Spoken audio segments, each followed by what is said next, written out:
তারাবির নামাজে 4 রাকাত পর পর দোয়া পড়ার বিষয়টি কি জরুরি?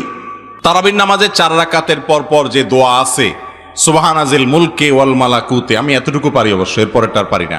তো এই দোয়া কোন হাদিসে নবী করিম সাল্লাল্লাহু আলাইহি সাল্লাম থেকে বর্ণিত হয় নাই।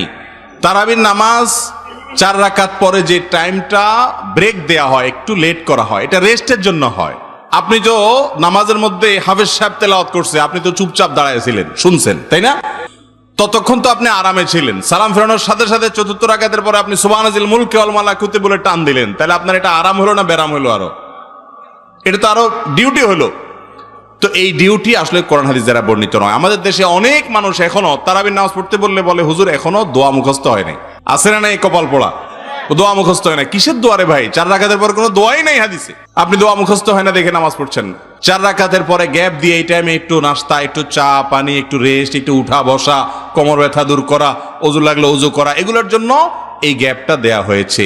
কিন্তু আমরা ওইটাকে ওই সুবহানাল মুলকে পড়ার পেছনে লাগাই, যেটা কোনো হাদিসে বর্ণিত হয়নি। মনে রাখবেন, কোরআন এবং হাদিসে যদি কোনো আমল বর্ণিত না হয়, সেটাকে যদি আমরা আবশ্যক বা সিস্টেম বানিয়ে নেই, তাহলে সেটা বেদাত পর্যন্ত যেতে পারে। অতএব এই বিষয়ে আমাদেরকে সাবধান থাকতে হবে।